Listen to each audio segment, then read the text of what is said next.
আল্লাহর নবী ডাক দা বলে, ওই ইহুদি, এটা তো ওমর মানে নাই, ভুল করছে না তো?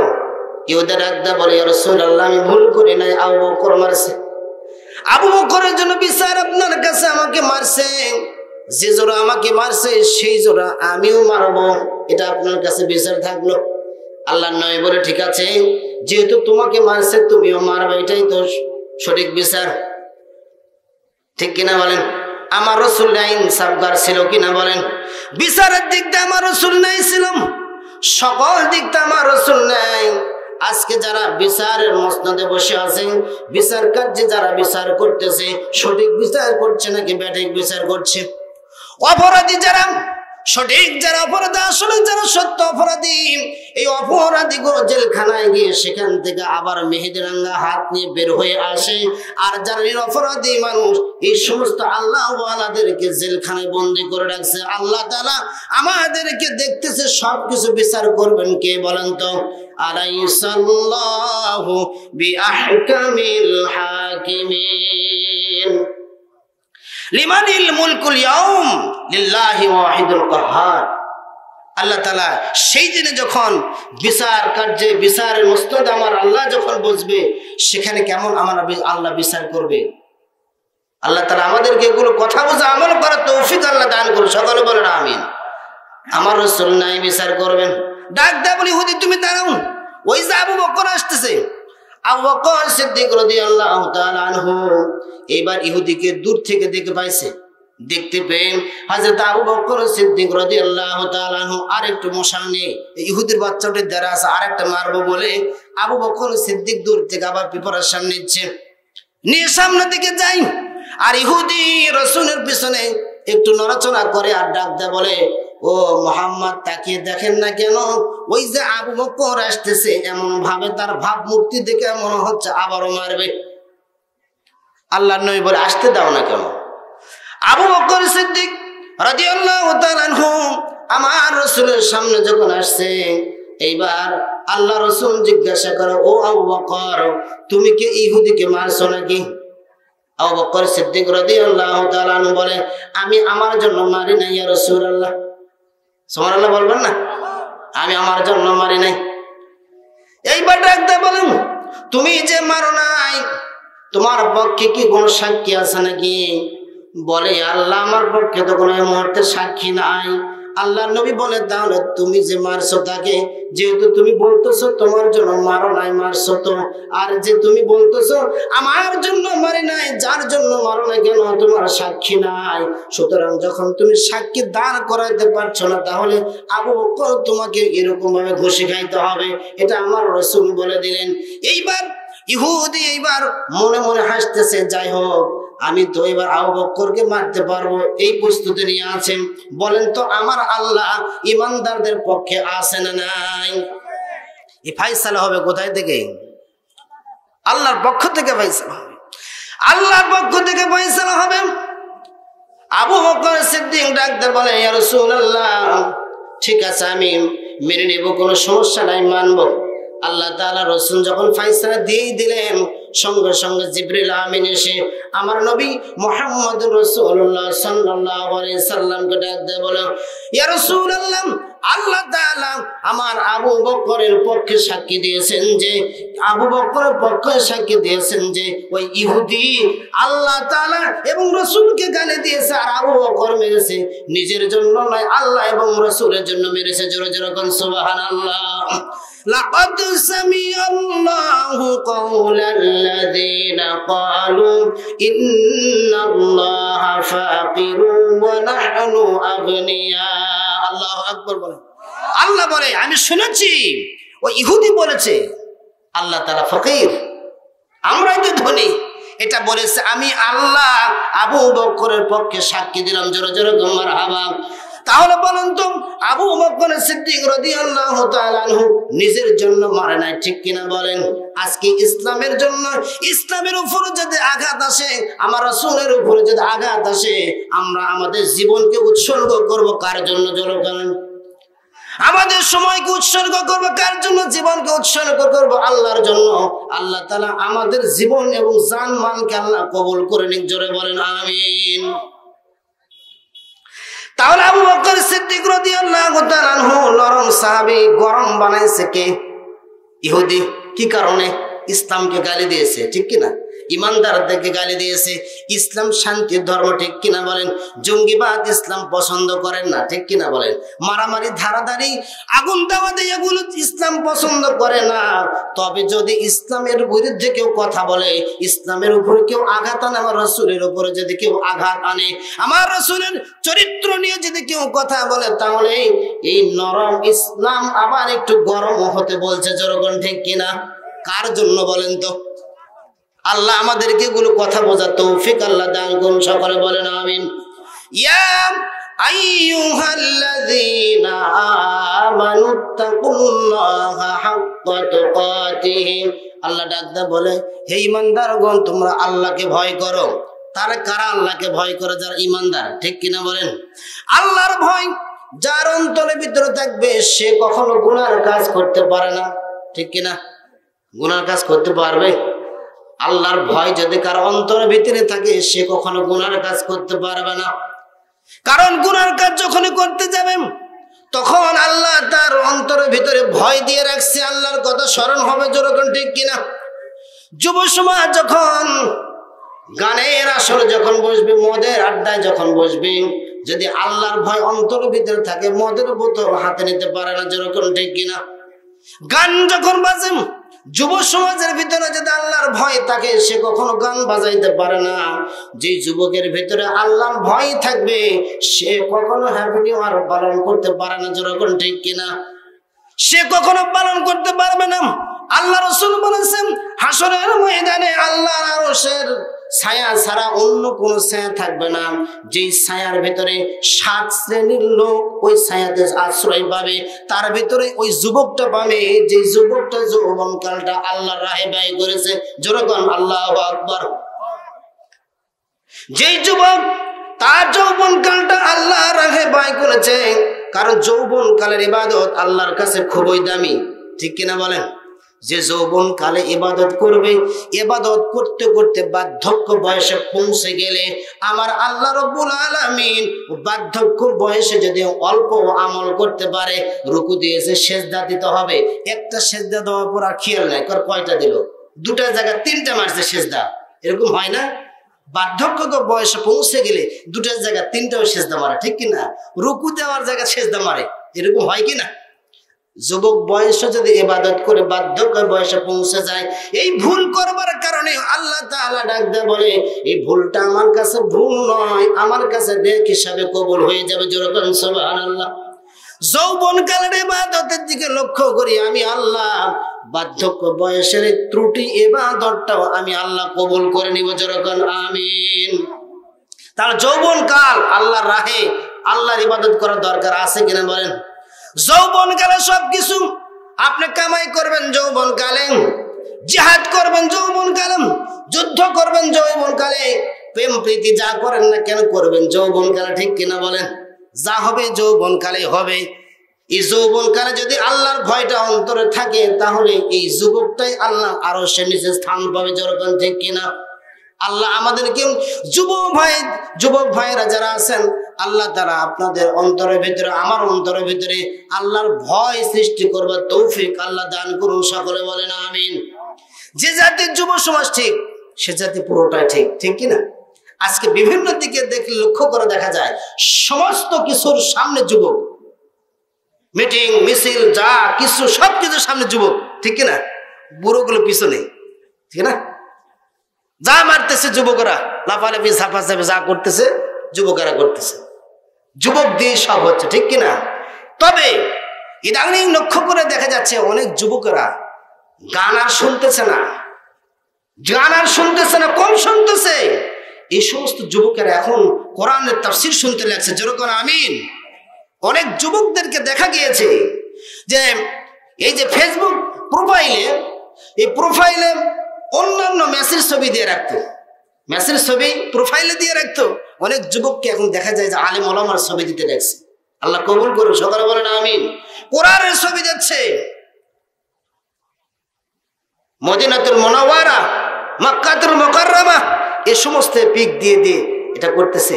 যাতে বোঝা যাচ্ছে যুব সমাজের ভিতরে একটু একটু করে আসতেছে, ঠিক কিনা? আল্লাহ কবুল করে নেন, যারা বলেন আমিন। যুবক, যদি হাসরের ময়দানে তুমি আল্লাহর আরশের নিচে স্থান পেতে চাও, তাহলে ইবাদত করতে হবে কার বলেন তো? দরজওয়ানি তওবা করদান, দরজওয়ানি তওবা করদান, সেওয়ায়ে পয়গম্বরি, ওয়াক্ত ফিরে গুরগে জালেম মেশাওয়াদ পরহেজগারি। যৌবন কালে ইবাদত করে, এটা নবীদের খাসলত। যারা করে আল্লাহু আকবার। বার্ধক্য বয়সে তো বনের হিংস্র প্রাণী, বনের হিংস্র রয়্যাল বেঙ্গল টাইগার, সিংহ, এনারাও তো তওবা করে। এই জন্য যৌবন কাল আল্লাহর সময় ব্যয় করেন। তবে আপনারা যারা বসে আছেন মন খারাপ করবেন না, আপনাদেরও তো যৌবন কাল গিয়েছে, ঠিক কিনা? যৌবন কাল যদি আল্লাহর রাহে যেয়ে থাকে, এখন আপনারা বসে আছেন, বোনাস পাচ্ছেন। সরকারি যারা চাকরি করে, সরকারি যারা চাকরি করে, এই সরকারি চাকরিজীবীর একটা সময় নির্ধারণ করা আছে, ঠিক কিনা? 60 বছর 70 বছর একটা সময় নির্ধারণ করা আছে। তবে এই 60-70 বছর চাকরি করবার পরে সে কি হয়, চাকরি শেষ হয়ে যায়, রিটায়ার করে। এই রিটায়ার করবার পরে রিটায়ার্ড পার্সন এই লোককে বসে বসে ভাতা দেয়, ঠিক কিনা? একবারও মোটা অঙ্কের টাকাও দেয়, প্রতি মাসে মাসে অর্ধেক করে আবার বেতনও দেয়। কিন্তু এ তো কোনো কাজ করে না, সরকারি কোনো কাজ করে, বেতন তো ঠিকই পাচ্ছে। এটা সরকার মহোদয় বলে যে এটা আমার পক্ষ থেকে তাকে সম্মান করা, সে এতদিন আমার পক্ষে খেলেছে, আমার হুকুম ফলো করেছে, চাকরি করেছে, সে এখন রিটায়ার হয়েছে, আমি তার দিকে লক্ষ্য করে দয়া দৃষ্টিতে আমি তাকে এই বোনাস দিতেই থাকবো যতদিন বাঁচবে।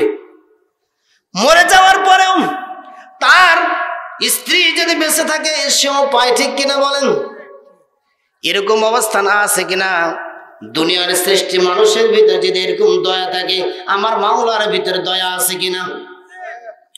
99 ভাগ দয়া আমার আল্লাহর কাছে, 1 ভাগ দয়া আল্লাহ তাআলা পৃথিবীর সমস্ত মানুষের ভিতরে বন্টন করে দিয়েছেন।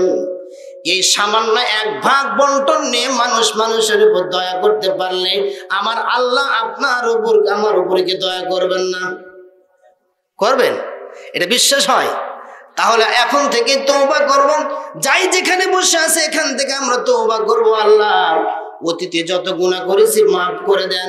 যদি আমরা তাওবাতুন নাসুহা করতে পারি, তাহলে আল্লাহ তাআলা আমাদের জিন্দেগীর গুনাহগুলো মাফ করে দেবে। যেরকম আমিন।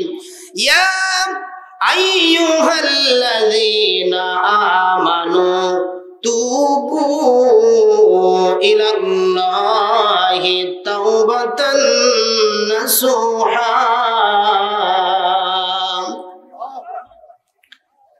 খাঁটি মনে তওবা করলে আল্লাহ তাআলা মাফ করবেন, যেরকম, ঠিক কিনা? আল্লাহ মাফ করার জন্য প্রস্তুত। লা তাকনাতু মির রাহমাতিল্লাহ, আমার রহমত থেকে তোমরা দূরে সরে যেও না। যাবো, দূরে সরে যাবো?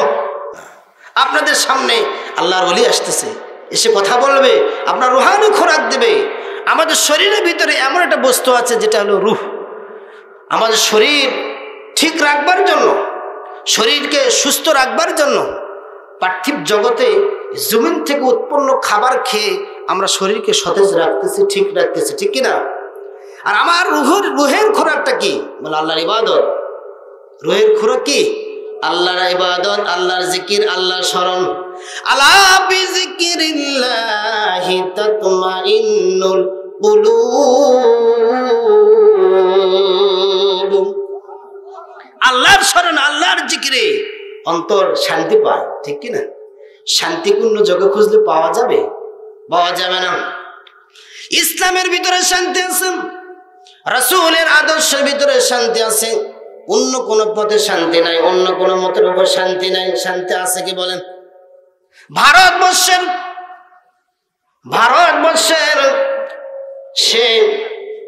ভারতবর্ষের বাদশা ছিল, বাদশাহ শাহজাহান।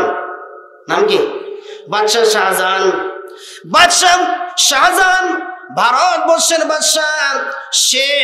সে তার স্ত্রীর নাম হলো মমতাজ মহল। এই মমতাজ মহলের এই মায়া মহব্বতে বানাইলো সে আগ্রার তাজমহল। আর আল্লাহর মহব্বতে বানাইলো সে শাহী মসজিদ।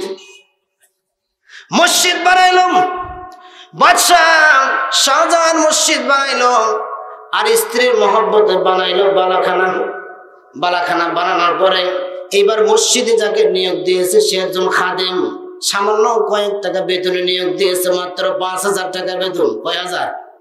আজকে ইসলামের পথে যারা আছে তাদের টাকা পয়সা কম না বেশি? কম। তবে কমের ভিতরে শান্তি আছে কিনা বলেন? শান্তি দেওয়ার মালিক কে? আল্লাহ।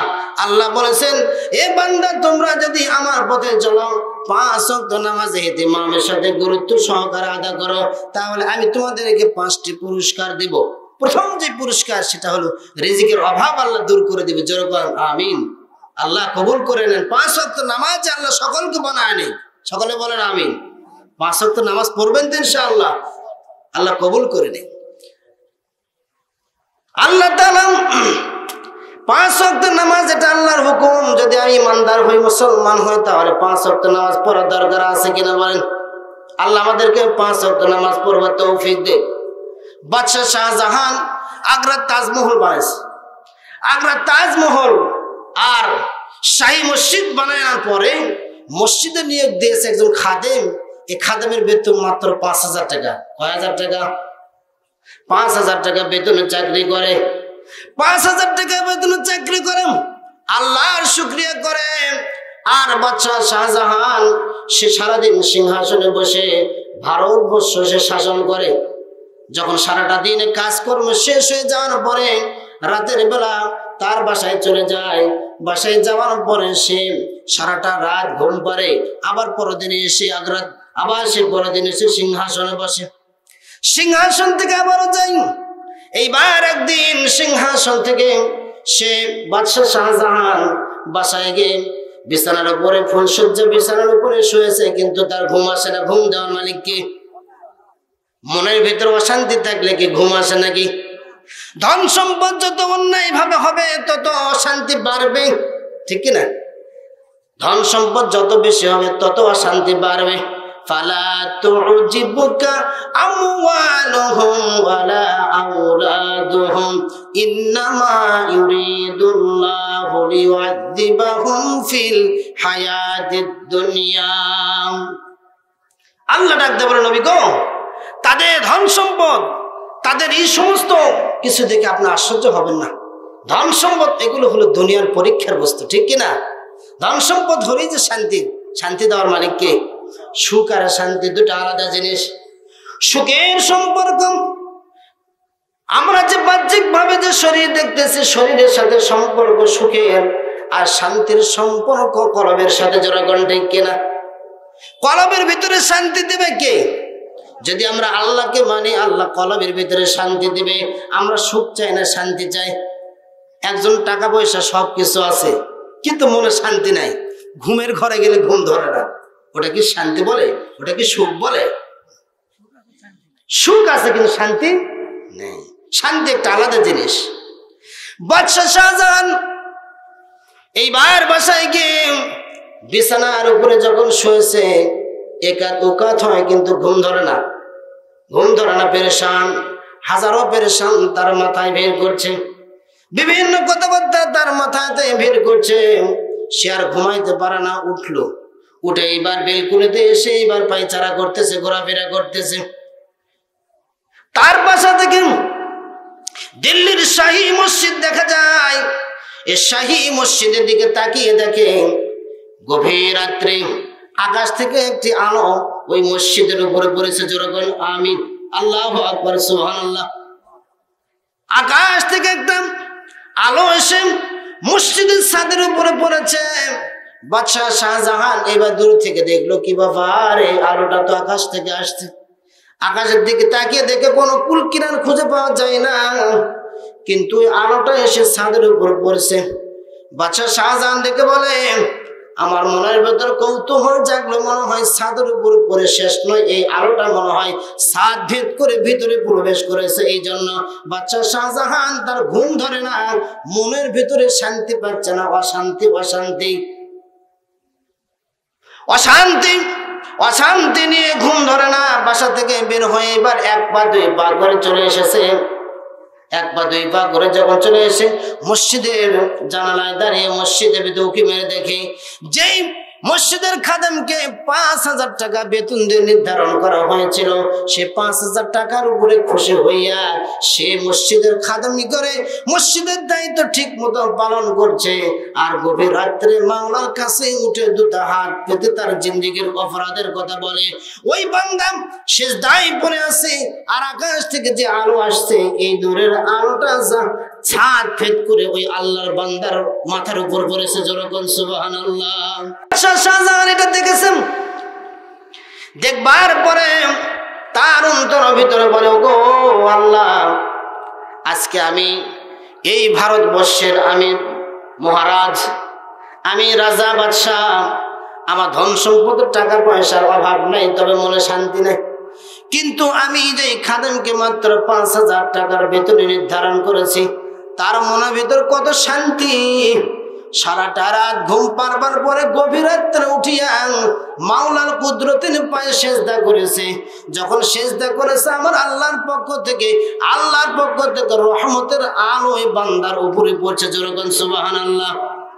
বাদশা শাহজাহান দেখে বাসায় গিয়ে ডাক দেয়, বলে, ওই স্ত্রী, আমার মনে বেরো পেরেশান, শান্তি পাচ্ছি না, অশান্তিতে আমি ঘুরছি, অশান্তির ভিতরে আমি আছি। শান্তি যদি পেতে চাই তাহলে আমার এই রাজমহল সব ত্যাগ করে আমার আল্লাহর পথে যেতে হবে, তা না হলে শান্তি পাওয়া যাবে না। আল্লাহর পথ ছাড়া অন্য কোনো পথে শান্তি আছে কিনা বলেন?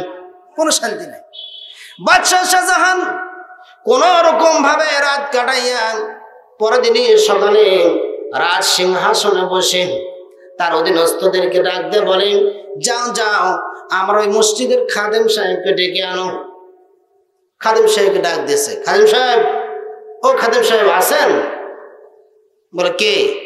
বলে, আমি বাদশার পক্ষ থেকে এসেছি, আপনাকে বাদশা তলব করেছে। সুবহানাল্লাহ বলে, বাদশা আপনাকে ডেকেছে, তলব করেছে। বাদশার কথা শুনে এইবার মুয়াজ্জিন সাহেবের, খাদেম সাহেবের অন্তরের ভিতরে একটা কাঁপা শুরু হয়েছে, কি জন্য যেন ডাকে। এইবার আল্লাহর বান্দা 1 পা 2 পা করে কাঁপতে কাঁপতে বাদশা শাহজাহানের সামনে যেতেই না যেতেই বাদশা শাহজাহান উনি তার মস্তক থেকে উঠে দাঁড়ায় গিয়েছে। যখন সুবহানাল্লাহ। বাদশা শাহজাহান তার সিংহাসন থেকে উঠে দাঁড়িয়ে গেছেন, ডাক দিয়ে বলে, হুজুর, আমি তো আপনাকে তলব করে নাই, আমি আপনাকে মহব্বতের সাথে ডেকেছি। হুজুর গো, আমি আপনাকে একটা কথা বলতে চাই, আপনি কি আমার কথা মানবেন নাকি? ডাক দেয়া বলে, আমাকে কি বলবেন? ভয় পেয়ে গেল, কি বলবে? চাকরি চলে যায় নাকি? এখন আসে না, 5,000 টাকার বেতনও দেয়, আবার বিভিন্ন কথাবার্তারাও বলে। মুহূর্তের ভিতরে চাকরি শেষ। সুদের কথা বললে, ঘুষের কথা বললে চাকরি যায় কিনা? খতিব সাহেব যখন সুদের কথা বলে, ইমাম সাহেব যখন ঘুষের কথা বলে, ইমাম সাহেব যখন হক কথা বলে, ইমাম সাহেব যখন নাই কথা বলে, তখন তার চাকরি শেষ। এই ক্ষমতা একদিন শেষ হয়ে যাবে। ক্ষমতার মালিক কে? আল্লাহ। আসবে কিনা সময়? হক কথা বললে আর ভিতরে থাকা যায় না, বাহিরে থাকা যায় না। বাদশা শাহজাহান এবার উঠে দাঁড়িয়ে গিয়েছেন, ডাক্তার বলো, হুজুর, আমি আপনাকে একটা কথা বলবো, আপনি কি শুনবেন নাকি? বলে, কি বলেন? বলে, আমি বলতে চাই যে আপনি তো মহাদৌলত অর্জন করেছেন, আমি ভারতবর্ষকে শাসন করি, তবে আমার ভিতরে শান্তি নেই, অশান্তির ভিতরে বিরাজ করছি। এত ধন দৌলত, টাকা পয়সা সবকিছু আমার আছে, কিন্তু আমার ভিতরে শান্তি নাই। আমি দেখেছি, শান্তি যদি পেতে চাই তাহলে আপনি আমার মসনদে বসেন আর আপনার শান্তির রাস্তাটা আমাকে দিয়ে দেন। সুবহানাল্লাহ বলেন। বাদশার কথা শুনে এইবার খাদেম সাহেব ডাকদা বলে, ও বাদশা শাহজাহান, বাদশা শাহজাহান, আপনি কি বলেন? এই কথা আর বলেন না, কারণ আপনি যে সম্পদের আসনে বসে আছেন, যে সম্পদের মোহে আপনি পড়ে আছেন, আর আমি এই সম্পদের উপরে 1 কিঞ্চিত পরিমাণ আমার লোভ নাই। আমি যেই পথে আছি, আমি যেই মতের উপর আছি, আমি যেই ধর্মের উপর আছি, ইসলামের উপর আছি, আর আল্লাহকে মেনে নিয়ে গভীর রাত্রে যখন আমার দায়িত্ব পালন করবার পরে আমি সিজদায় যাই, তখন আমার মাওলা আমার কুদরতি ভাবে তার হাতখানা আমার মাথার উপরে দিয়ে এমন ভাবে আদর করে, ও বাদশাহ শাহজাহান, তোমার কোটি কোটি ধন দৌলত থাকলে কি হবে, এই ধন দৌলের কাছে আমার মাওলার মহব্বতটা আমার কাছে খুবই মধুর লাগে। জোরে জোরে বলেন সুবহানাল্লাহ। বলে আমি পারবো না, আমি পারবো না। এইবারে কথোপকথন হতে হতে এইবার যখন খাদেম সাহেব চলে গেল, এইবার খাদেম সাহেব গিয়ে মাওলার কাছে হাত উঠে বলে, গো মাওলা, তোমার আমার ভিতরে প্রেম, এই প্রেম ভালোবাসার কথা যখন মাখলুক জেনেছে, আমার আর ইচ্ছা হয় না এই জমিনে থাকার। ও আল্লাহ, তোমার আমার গোপন ভেদটা আপনি ফাঁস করে দিলেন কেন? ও আল্লাহ, সমাজের ভিতরে কেউ যদি অবৈধভাবে সম্পর্ক করে সমাজের লোককে তাকে সেখানে রাখে নাকি? সমাজ থেকে বের করে দেয়, গ্রাম থেকে বের করে দেয়। ও আল্লাহ, আমি আপনার সঙ্গে রসুলের মহব্বতে আপনাকে ভালোবাসি, আপনাকে আমি মহব্বত করি। গভীর রাত্রে উঠিয়া আপনার কাছে হাত উঠে আমি দোয়া করি, গো আল্লাহ, আর এই দোয়াতে আপনি খুশি হয়, রহমতের আলো এটা আমার দুনিয়াদের চোখে দেখা দিয়েছেন। সুতরাং আমার আপনার ভিতরে প্রেম, মহব্বত, এই ভালোবাসার খবরটা যখন মাখলুক জেনেছে, আমার আর ভালো লাগতেছে না। ওই বান্দা সেখানে চিৎকার করে দুনিয়া থেকে আল্লাহর ডাকে সারা দিয়ে চলে গেলে। জোরে কোন আল্লাহু আকবার। শান্তি কোন পথে? ইসলামের পথে শান্তি, অন্য কোন পথে শান্তি আছে নাকি? শান্তি যদি পেতে চাই তাহলে ইসলামের পথে আসতে হবে। অন্য কোন পথে থাকলে কি শান্তি পাওয়া যাবে নাকি? শান্তি এমন একটা জিনিস, সুখ এমন একটা জিনিস, শান্তি আর একটা জিনিস। সুখের সম্পর্ক দেহের সাথে, শান্তির সম্পর্ক অন্তরের সাথে। আল্লাহ তাআলা আমাদের অন্তরের শান্তি তালাশ করবার জন্য ইসলামের হুকুম হাকাম সঠিকভাবে মানবার তৌফিক আল্লাহ দান করুন। সকলে বলেন আমিন। আমরা ইসলাম মানবো তো? ইসলাম হুকুম হাকাম মানবো? ইমানদার কাকে বলে? আল্লাহর উপর বিশ্বাস করেছে, আল্লাহকে বিশ্বাস করেছে, সে ইমানদার। কিন্তু সে এখন মুসলমান হতে পারে নাই। মুসলমান হতে হলে কি করতে হবে? এবার আল্লাহর হুকুম হাকাম গুলো মেনে নিতে হবে, মানতে হবে। যদি মানতে পারে তাহলে সে প্রকৃতপক্ষে মুসলমান, তা না হলে মুসলমান নয়। একজন ইমানদার আল্লাহ ডাক দিয়ে বলেন, ইয়া আইয়ুহাল্লাযীনা আমানুত্তাকুল্লাহ, হে ইমানদারগণ, তোমরা আল্লাহকে ভয় করো। যাদের ভিতরে আল্লাহর ভয় থাকবে সে কোরআন মানতে পারবে, ঠিক কিনা বলেন? যার ভিতরে আল্লাহর ভয় থাকবে না সে কখনো কোরআন মানতে পারে না। যালিকাল কিতাবু লা রাইবা ফি হুদাল লিল মুত্তাকিন।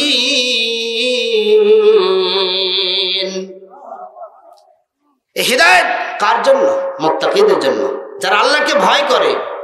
কোরআন সকলের জন্য উপদেশ, কিন্তু উপদেশ সকলে নিতে পারে কিন্তু মানতে পারে না। কোরআন মানা কিন্তু সহজ নয়, আল্লাহকে মেনে নেওয়া কিন্তু সহজ নয়, আল্লাহর হুকুম মেনে নেওয়া সহজ নয়। এটা মানবার জন্য আপনার ভেতরে থাকতে হবে তাকওয়া, আল্লাহর ভয়। যেরকম ঠিক কিনা? আল্লাহর ভয় যদি থাকে তাহলে কোরআন মানতে পারে, তা না হলে কোরআন মানতে পারবে না। ও আল্লাহ আমাদের ভিতরে তাকওয়া অর্জন করবার তৌফিক আল্লাহ দান করুন। সকলে বলেন আমিন। হযরত মূসা আলাইহিস সালামের সময় একটি ঘটনা আছে, যাদের ভিতরে আল্লাহর ভয় থাকবে এই চক্ষু আল্লাহর ভয় কান্না করবে, ঠিক কিনা বলেন? যাদের ভিতরে আল্লাহর মহব্বত থাকবে, যাদের ভিতরে রাসূলের মহব্বত থাকবে, সে আল্লাহর ভয়ে কান্না করবে, সে রাসূলের মহব্বতে কান্না করবে। সকলের চোখে কিন্তু পানি আসবে না। পানি এটা আল্লাহর নিয়ামত, ঠিক কিনা? চোখের পানি এটা আল্লাহর নিয়ামত।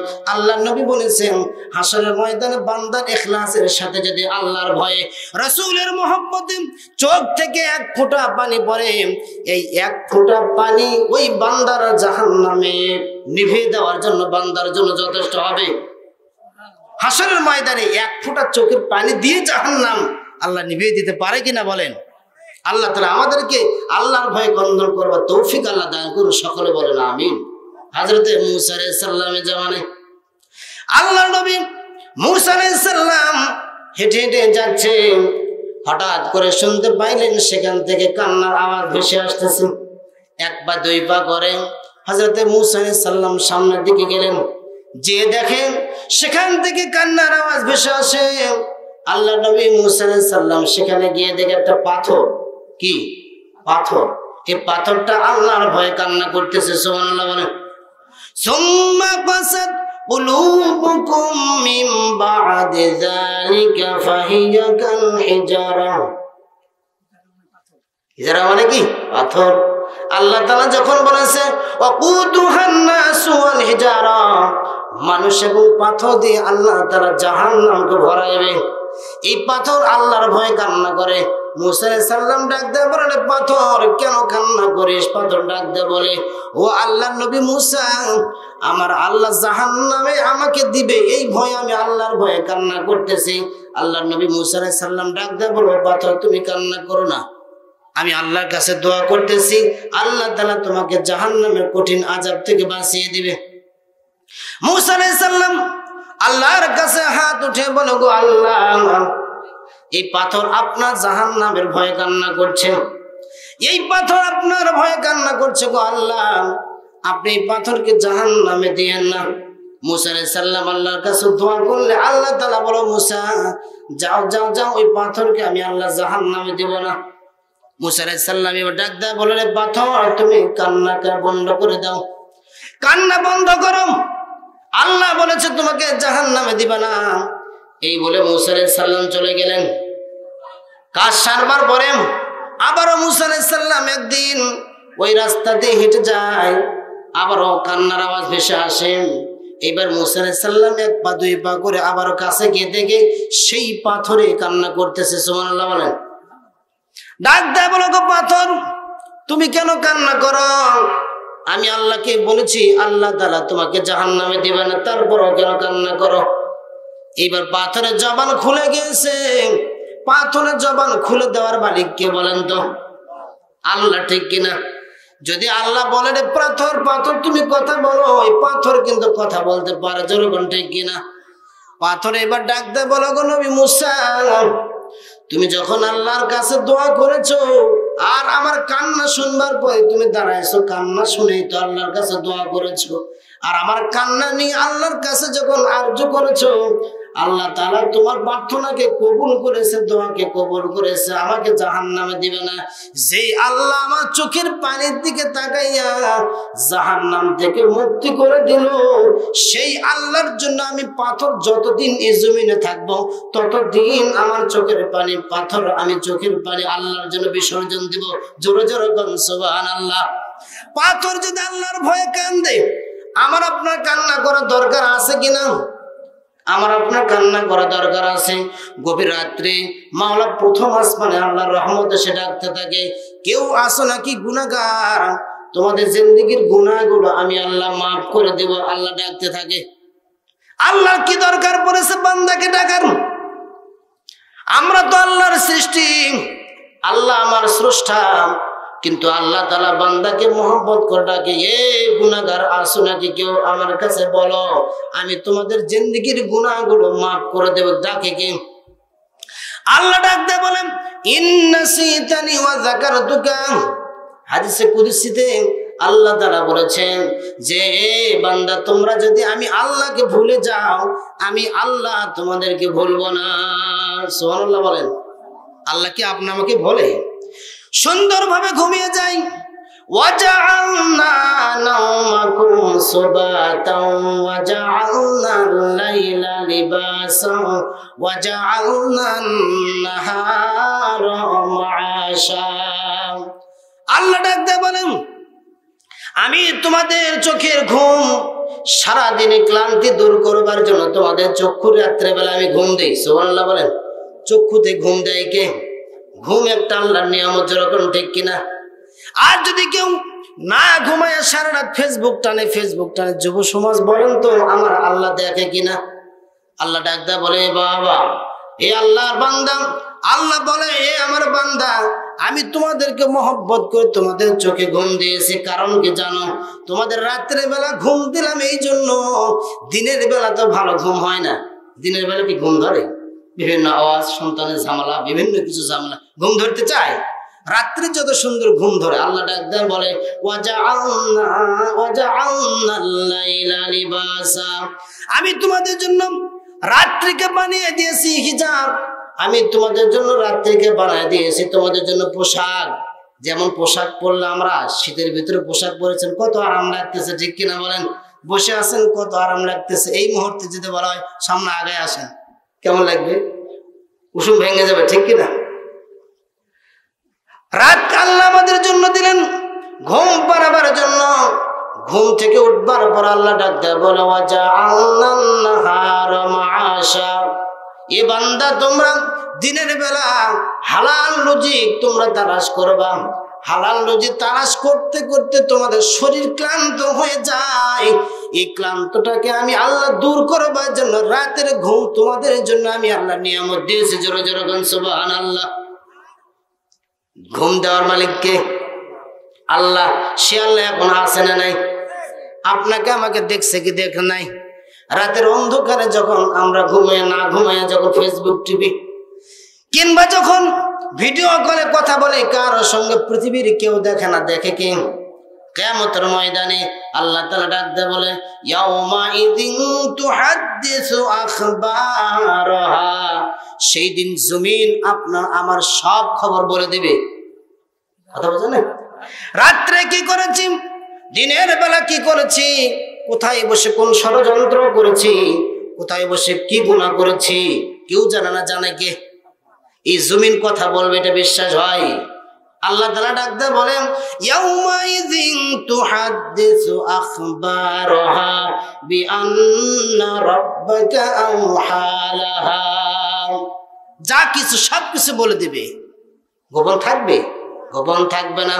আল্লাহ আমাদেরকে এগুলো কথা বুঝে আমল করার তৌফিক আল্লাহ দান করুন। সকলে বলেন আমিন। আল্লাহ তাআলার একটা মাখলুক কুকুর। কুকুর কি?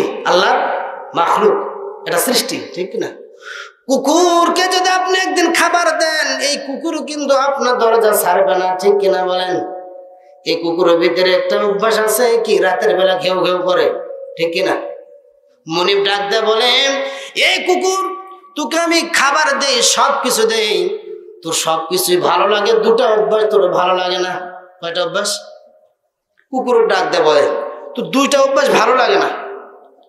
2 নম্বর, 1 নম্বর, 2 নম্বর। প্রথম নম্বর হলো, রে কুকুর, রাতের বেলা এই বান্দারা আরাম মতো ঘুমায়, তুই ঘেউ ঘেউ ঘেউ ঘেউ করিস কেন? অর্ধেক রাত গেলে তুই ঘেউ ঘেউ করিস, এটা খুব ভালো লাগে না। আর আমার দরজায় কেউ আসলে তুই ঘেউ ঘেউ করে তাড়িয়ে দিস, এটা ভালো লাগে না। এই দুটো অভ্যাস বাদ দে তুই। কুকুর তো এই নসিহতটা শুনে বাদ দিতে পারলো না, আর ঘেউ ঘেউ বেশি করে। অপরিচিত লোক দরজায় দেখলে ঘেউ ঘেউ করে, কি করে না? মুনিব আসছে, ওকে দেখে কিচ্ছু বলে না, একটু ঘেউ করে কাছে গিয়ে আবার বসে পড়ে। কিন্তু যদি অপরিচিত কেউ আসে, যতক্ষণ ওই এলাকা থেকে না যাবে অতক্ষণ পর্যন্ত তার এই স্লোগান থাকবে, ঠিক না? এই স্লোগান থাকে কিনা? এইবার কুকুরকে ডাক দেয়, বলে কুকুর রে, তোর এই অভ্যাস গুলো বাদ দিয়ে দে। কুকুরের জবান খুলে গিয়েছে, সুবহানাল্লাহ বলবেন কিনা? কুকুরের জবান যদি আল্লাহ খুলে দেয়, কথা বলতে পারে আর কি পারে না? কথা বলতে পারে। কুকুর ডাক দেয়া, বলে ও আমার মনিব, আপনি আমাকে দুটো অভ্যাস বাদ দিতে বলতেছেন, তবে আমি বাদ দিতে পারি না। এই জন্য আমিও তো আল্লাহর একটা সৃষ্টি, আপনিও তো আল্লাহর একটা সৃষ্টি। আপনি আমাকে একটা দিন খাবার দিলে, 2টা দিন খাবার দিয়েছেন, একদিন যদি খাবার না পাই, আপনার দরজা ছাড়া অন্য কারো ঘরে যায় না, অন্য কারো দরজায় যায় না। কুকুর কি যায়? কিন্তু যখন আমি দেখি এই আল্লাহর বান্দাকে আল্লাহ তাআলা প্রত্যেকটা দিন খাবার দেয়, সুন্দরভাবে আঞ্জাম দেয়, নিঃশ্বাস প্রশ্বাস যা আছে সবকিছু আল্লাহ দেয়। গুনাহগারের জন্য আল্লাহ তাআলা আকাশকে আল্লাহ ছাদ বানা দিয়েছে, জমিনকে আল্লাহ বিছানা বানা দিয়েছে, চলবার জন্য আল্লাহ সুযোগ করে দিয়েছে। এই বান্দা দেখি যে বান্দাকে আল্লাহ খিলায়, আল্লাহ পালে, আল্লাহ হেফাজত করে। কিন্তু একটা দিন যদি বান্দার উপরে একটু বিপদ আসে, এই বিপদ সহ্য করতে না পারে, একটা দিন খাবার না পায়, মানুষের দরজায় যখন যায়, আমার বড় কষ্ট লাগে।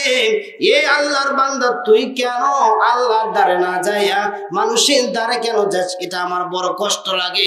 এই জন্য তাকে আমি ঘেউ ঘেউ করে ধারায় দিই। যেরকম সুবহানাল্লাহ। ডাক দিয়ে বলেন, এটা তো বুঝলাম, কিন্তু গভীর রাত্রে তুই ঘেউ ঘেউ করিস কেন? মানুষের ঘুমে ডিস্টার্ব করিস কেন? কুকুর ডাক দেয়, বলে দেখেন মনিব, গভীর রাত যখন হয়ে যায় মাওলা তো প্রথম আসমানে এসে ডাকতে থাকে সুবহানাল্লাহ বলে, মাওলা এসে ডাকতে থাকে। কিন্তু সারাটা দিন অপরাধ করবার পরে গুনার বোঝা মাথায় নিয়া এই বান্দা যখন বারিশের উপর মাথা দিয়ে ঘুমিয়ে যায়, কিন্তু আল্লাহ যখন ডাকে, রে বান্দা ওঠ, আমি তোর গুনাহগুলো মাফ করে দেব, খাঁটি মনে আমার কাছে তওবা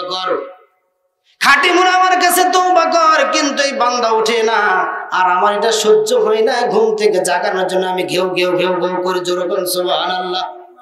আল্লাহ তাআলা ডাক দিয়ে বলেন, ইউসাব্বিহু লিল্লাহি মা ফিস সামাওয়াতি ওয়া মা ফিল আরদ ওয়া হুয়াল আজিজুল হাকীম।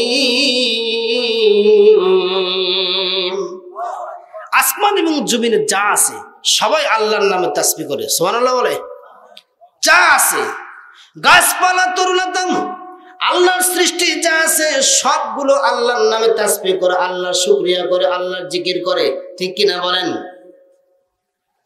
আল্লাহ তাআলা ডাক দেয়, বলে সবাই আমার নামে জিকির করে, গাছ আমার নামে জিকির করে, তারকা আমার নামে জিকির করে, সূর্য আমার নামে জিকির করে, গরু ছাগল যা আছে যতগুলো প্রাণী আছে সব প্রাণী আমার নামে জিকির করে রে বান্দা।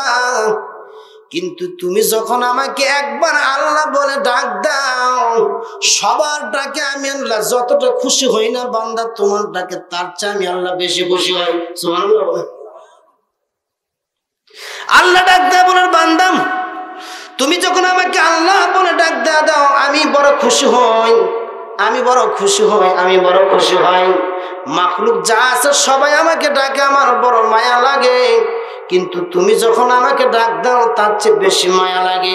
আল্লাহ আমাদেরকে গভীর রাত্রে উঠে আল্লাহর কুদরতের পায়ে সিজদা দিয়ে আল্লাহ তাআলা জিকির করবা, আল্লাহ তাআলাকে ডাকবার তৌফিক আল্লাহ দান করুন, সকলে বলেন আমিন।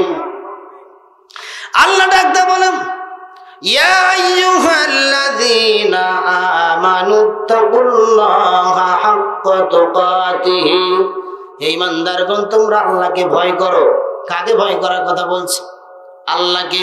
আল্লাহ ডাক দেয়, বলেন ওয়াল্লাযীনা আমানু আশাদ্দু হুব্বান লিল্লাহ, যারা ঈমানদার তারা আল্লাহকে সবচেয়ে বেশি ভয় করে, যেরকম সুবহানাল্লাহ, তারা আল্লাহকে সবচেয়ে বেশি ভয় করে। ঈমানদার যারা তারা আল্লাহকে সবচেয়ে বেশি ভয় করে। আমরা আল্লাহকে কেমন ভয় করি? আজকে ওয়াজ শুনে রাত 12টা পর্যন্ত বা 12:30 পর্যন্ত ওয়াজ শুনে গিয়ে ঘুমিয়ে যাব, কতটুকু আমার ভিতরে ভয় ঢুকছে এটা বোঝা যাবে ফজরের নামাজে, ঠিক কিনা বলেন?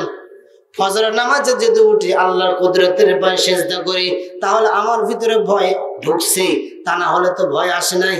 কারণ যখন বান্দার ভিতরে আল্লাহর ভয় ঢুকবে, আল্লাহ ডাকলে কি এই বান্দার বসে থাকতে পারবে? বসে থাকতে পারবে না। আল্লাহ ডাকতে বলেন তোমার 24টা ঘন্টা তোমার জন্য আমি আল্লাহ দিয়েছি, নিয়ামত দিয়েছি, এই 24টা ঘন্টার ভিতর থেকে আমি মাত্র কয়েক ঘন্টা তোমাকে থেকে আমি আল্লাহ চাচ্ছি। 5 ওয়াক্ত নামাজ পড়তে কতক্ষণ সময় লাগে? ধরেন 5 ওয়াক্ত নামাজ 20 মিনিটকে ধরলে কত হয়? 1 ঘন্টা। কয় মিনিট? 40 মিনিট বা 1.5 ঘন্টা, 2 ঘন্টা। এই 24 ঘন্টার ভিতরে কি আল্লাহর জন্য 2টা ঘন্টা দিতে পারবো না? পারবো কিনা? আল্লাহ তাআলা ডাক দেয়া বলে এই 24 ঘন্টার ভিতরে 2টা ঘন্টা যদি তুমি আমার জন্য দিতে পারো, ফজরের নামাজ পড়বার পরে বান্দার দিন শুরু হয় আল্লাহর নাম নিয়ে, আবার দিন শেষ হয়ে যায়, রাত শুরু হয় আল্লাহর নাম দিয়ে, যেরকম ঠিক কিনা? এ বান্দা তুমি যখন ফজরের নামাজ পড়বার পরে এই জমিনে সরে পড়ো, জোহরের নামাজের আগ পর্যন্ত যা করবা সবগুলো নেকির পাল্লায় দেওয়া হবে, যেরকম সুবহানাল্লাহ। জোহরের নামাজ পড়বার পরে তুমি যা করবা সবকিছু নেক হিসাবে, সবকিছু আমল হিসাবে, সবকিছু আল্লাহর কাছে কবুলিয়াত হিসাবে কবুল হয়ে যাবে। আসর পর্যন্ত যা করবেন, আসরের নামাজ পড়বার পরে জমিনে বের হবেন, যা কাজ করবেন সবকিছু আল্লাহর কাছে আমল হিসাবে কবুল হয়ে যাবে। ফজরের নামাজ, এশার নামাজ পড়ে যদি আপনি ঘুমিয়ে যান, সারাটা রাত আপনি জাগনা পান নাই, কোনো সমস্যা নাই। ফজরের নামাজের আজান যখন আপনার কানে গিয়েছে, যদি আপনার ভিতরে তাকওয়া নামে দৌলত অর্জন হয়, আল্লাহর ভয়ে যদি আপনি উঠে উযু করে আল্লাহর কুদরতের পায়ে সিজদা করেন, আল্লাহ ডাক দিয়ে বলে, রে বান্দা, সারাটা রাত নফল ইবাদত করলে যে সওয়াব আমার নবী বলে, এই পরিমাণ সওয়াব আল্লাহ তাআলা বান্দার নামায় আমল আল্লাহ লিখে দিবে। জোরে জোরে বলেন সুবহানাল্লাহ। কালেমা পড়ি লা ইলাহা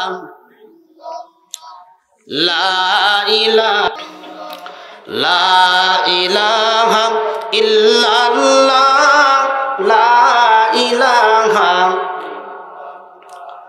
লা ইলাহা ইল্লাল্লাহ মুহাম্মাদুর রাসূলুল্লাহ সাল্লাল্লাহু আলাইহি ওয়াসাল্লাম।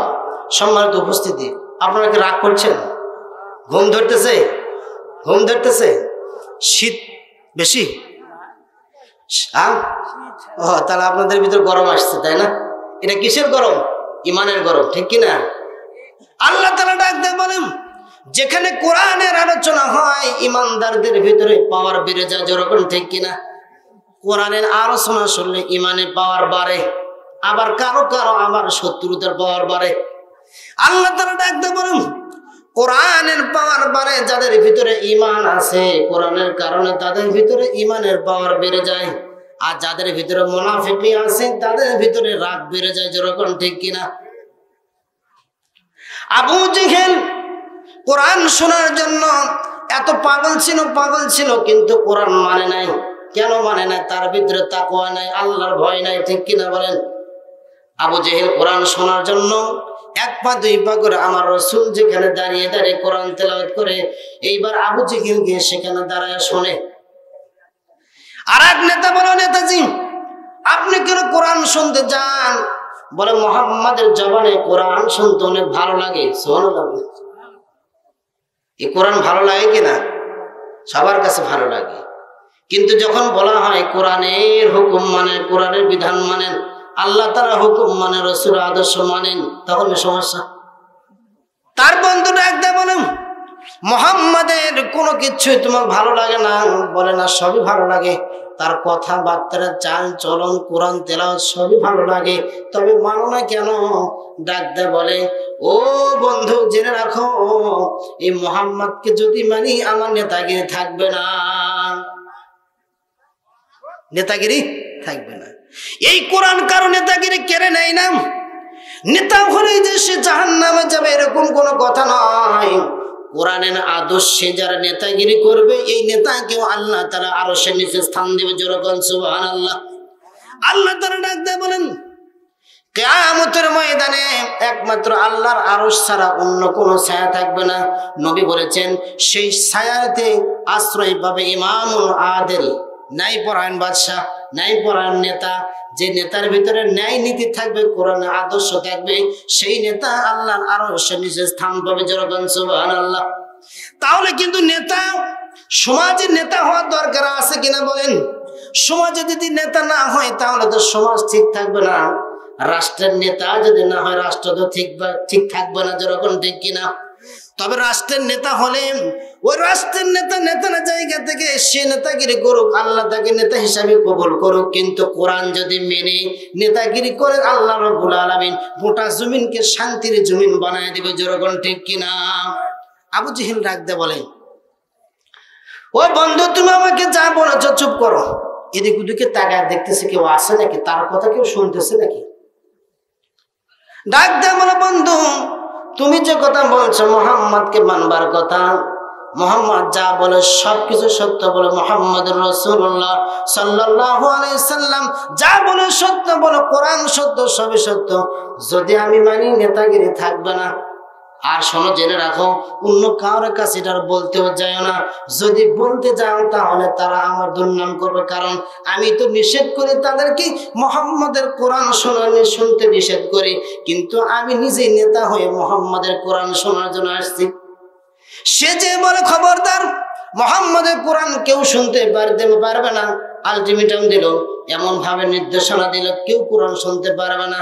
সেই রাতের বেলা সবাই সবার জায়গা থেকে ঘুমিয়ে আছে, কেউ আর কোরআন শোনার জন্য যায় নাই। আবু জেহেল মনে করেছে আজকে সবাই গিয়ে ঘুমিয়ে গিয়েছে, মনে হয় আর কেউ কোরআন শোনার জন্য যায় নাই, এই সুযোগে আমি শুনে আসি। আবু জেহেল আবারও গেছে, গিয়ে যখন কোরআন শোনে, এইবার উতবা সাইবা মুগিরা যা আছে সব নেতারা গেছে, 4-5 দাঁড়ায় থেকে শোনে। যখন আজান তার কানে পড়েছে, এদিক ওদিক থেকে যখন দৌড়াদৌড়ি করে আসতে শুরু করেছে, 4 মুখে এসে এক জায়গায় যখন 4টা মুখ হয়েছে, তখন দেখে যে এদিকে আবু জেহেল, এদিকে উতবা, এদিকে সাইবা, সব নেতা এক জায়গায় হয়েছে। ডাক দিয়ে বলে, হারে, আমরা যদি এভাবে কোরআন থেকে দূরে না থাকি, আর আমরা যদি বলি তোমরা কোরআন থেকে দূরে থাকো, তাহলে তো ঠেকানো সম্ভব নয়। যেরকম ঠিক কিনা? ডাক দিয়ে বলেন, সমাজের লোকেরা ডাক দিয়ে বলে, আমরা শুনতে পেলাম আবু জেহেলে আমাদের নেতাজি মুহাম্মাদের কোরআন শোনার জন্য যায়। এইবার আবু জেহেল ডাক দিয়ে বলেন, আমি কোরআন শোনার জন্য যাই না, মুহাম্মদ পাগল হয়েছে, পাগল যে মন্ত্রগুলো বলে মন্ত্রটা আমি দেখার জন্য গিয়েছি।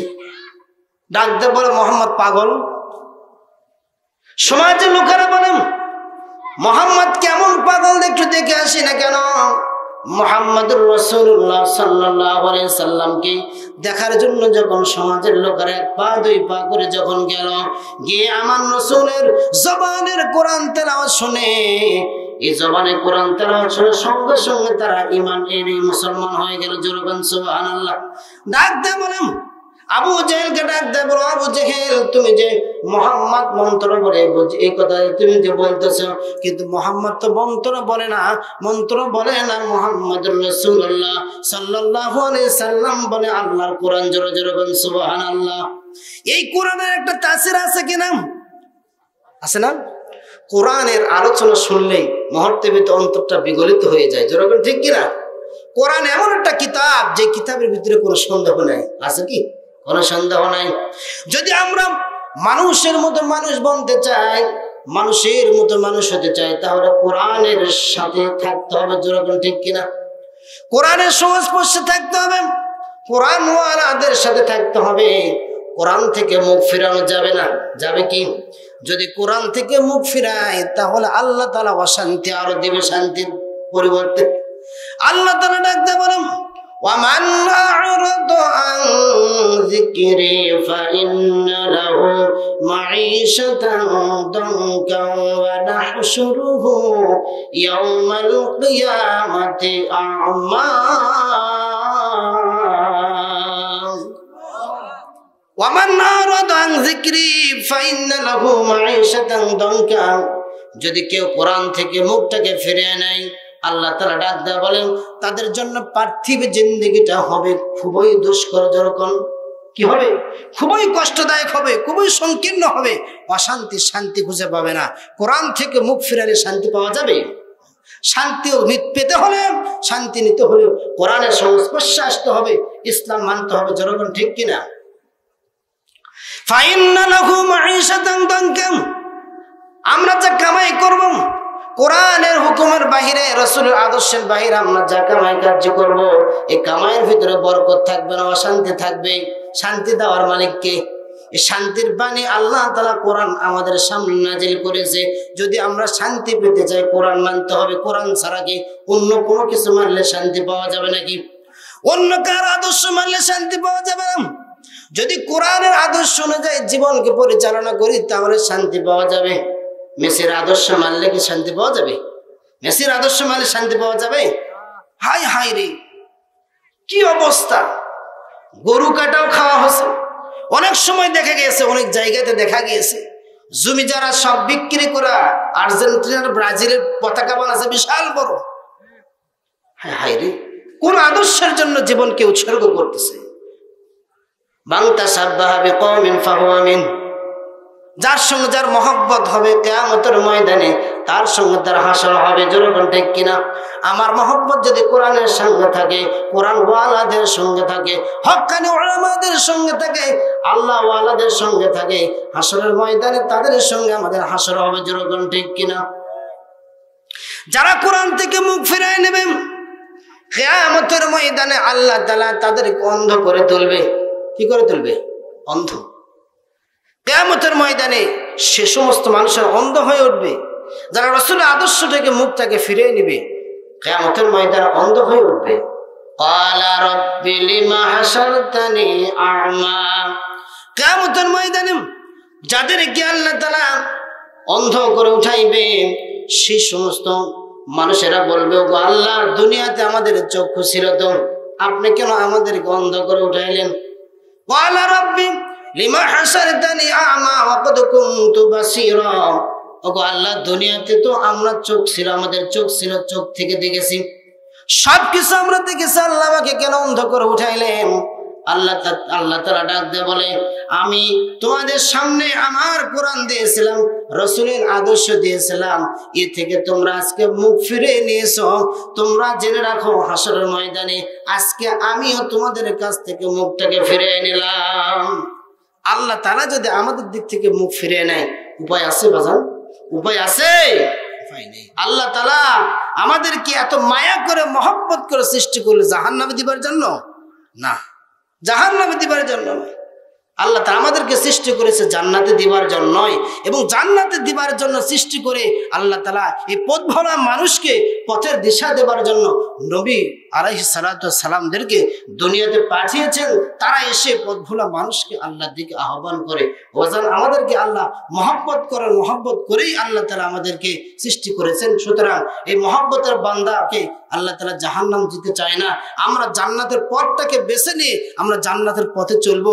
আল্লাহ তাআলা যেন আমাদেরকে জান্নাতি হিসেবে কবুল করে নেন। সকলে বলেন আমিন। হাক্কা তুকাতিহি, ভয় করার মতো ভয় করতে হবে। রাতের অন্ধকার আপনার কাছে একটা লাঠি থাকে, একটা টর্চ থাকে, লাইট থাকে, কেন? বলে খুব ভয় লাগে। কি ভয়? বলে ছিনতাইকারীর ভয়, সাপের ভয়, সে আমাকে ধরে মারবে এই ভয়। সেই ভয় কারণে সে নিজের যাটুকু প্রস্তুতির দরকার সব কিছু নিয়ে রাতের বেলা বের হয়। কি জন্য বলেন তো? নিজের সেফটির জন্য। ভয় করার মতো ভয় করেছে, রাতের বেলা এই রাস্তা দিয়ে গেলে সমস্যা হতে পারে, তাই সে নিজের জায়গা থেকে যতটুকু প্রিপারেশন নেওয়া দরকার এ নিয়ে বের হয়েছে। এই জন্য আল্লাহ ডাকতে বলে, ভয় করলে শুধু হবে না, ভয় করাটা ভয় করার মতো করতে হবে। কাকে? আল্লাহকে ভয় করার মতো আমরা ভয় করবো ইনশাআল্লাহ। ভয় করার মতো ভয় করার মানে হলো আল্লাহ তাআলা যা হুকুম দিয়েছে, আমাদের সামনে যা হুকুম আছে, এই হুকুম গুলোকে বিনা দ্বিধায় কোনো কথাবার্তা ছাড়াই মেনে নিতে হবে। এটা হলো ভয় করার মতো ভয় করার অর্থ। আল্লাহ ডাকদা বলেন, হাক্কা তুকাতিহি ওয়ালা তামুতুন্না ইল্লা ওয়া আনতুম মুসলিমুন। তোমরা মুসলমান না হয়ে কবরে আসো। ইমানদার ইমান আছে কিন্তু সে মুসলমান নয়, কবরে গিয়ে ধরা খাবে কিনা? ইমান আছে কিন্তু মুসলমান নয়। ইমান এক জিনিস, মুসলমান আর এক জিনিস। আল্লাহকে বিশ্বাস করেছে, সে ইমান আছে, তার ভিতরে ইমান আছে, কিন্তু মুসলমান এই বান্দার জন্য আল্লাহ যা বিধান দিয়েছে সবকিছু মানলেই হবে সে মুসলমান। এই মুসলমান হয়ে যদি কবরে যেতে পারে, মুসলমান হয়ে যদি কবরে যেতে পারেন, কবরে যদি আপনাকে জিজ্ঞাসা করে মার রব্বুকা ওমা দীনুকা ওমা নাবিয়ুকা, যদি জিজ্ঞাসা করে, তাহলে মুসলমান হয়ে যদি দুনিয়াতে আমি শেষ পর্যন্ত থাকতে পারি, তাহলে কবরে গিয়ে আমার ওই রবের পথে থাকলে রবের কথা বলতে পারবো। যেরকম ঠিক কিনা? আমার একটা প্রতিবেশী নানি আছে, ও নানি বলে, ভাই এ একটা কাগজত লিখে দে রে, এ কাগজত লিখে দিবি যে আল্লাহ তাআলার পক্ষ থেকে যে ফেরেশতারা এসে প্রশ্ন করবে, প্রশ্ন উত্তরটা যেন আমি দিতে পারি, উত্তরটা লিখে দে। বলেন তো উত্তর যদি কেউ লিখে দেয়, প্রশ্ন এবং উত্তর দুটা লিখে দিয়ে যদি তার কাপড়ের ভিতরে ঢুকে কবরে দেওয়া হয়, মনকার নেকের এসে কি ওই কাগজ থেকে বের করে কি দেখবে? আপনার আমার ভালো আমল ভালো থাকলেই সেখানে যখন প্রশ্ন করবে, প্রশ্ন করার সাথে সাথে উত্তরটা পেয়ে যাবে। যেরকম ঠিক কিনা? আল্লাহ আমাদেরকে এগুলো কথা বুঝে আমল করার তৌফিক আল্লাহ দান করুন। সকলে বলেন আমিন। মুসলমান হয়ে যদি কবরে যেতে পারি, তাহলে আল্লাহ তাআলা আমাদেরকে বলবে মান রব্বুকা, আল্লাহর পক্ষ থেকে বলবে, তখন আমরা বলতে পারবো রব আমাদেরকে, রব আমাদেরকে।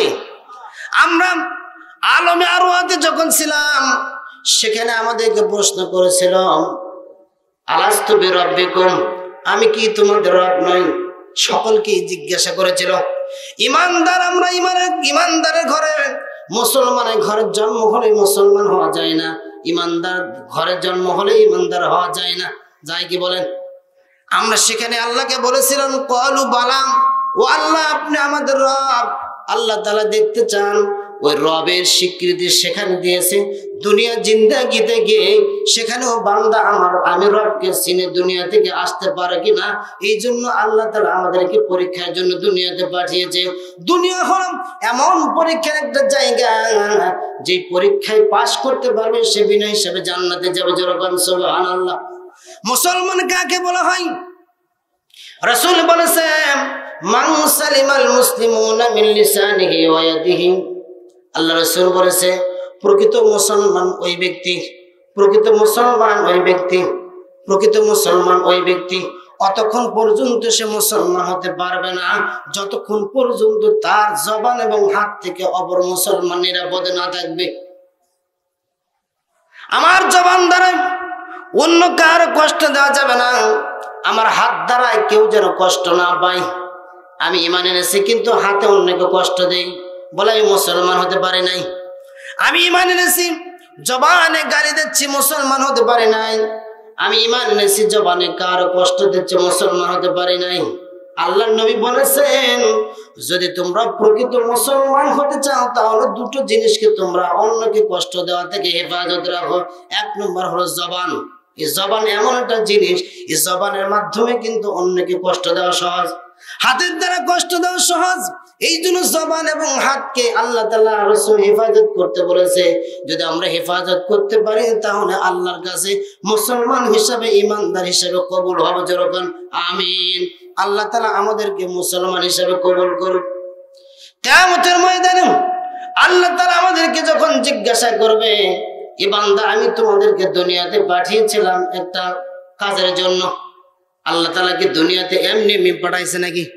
এমনি এমনি পাঠাছে না? কোন উদ্দেশ্য নেই। উদ্দেশ্য আছে কিনা? কি উদ্দেশ্য?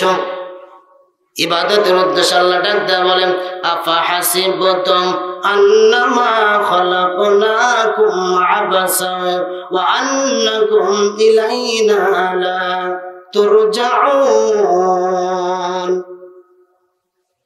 আল্লাহ ডাক দেয়া বলেন, আমি তোমাদেরকে এমনি এমনি দুনিয়াতে পাঠাই নাই, এমনি এমনি পাঠাই নাই, তোমাদেরকে একটি উদ্দেশ্য নিয়ে পাঠাইছি।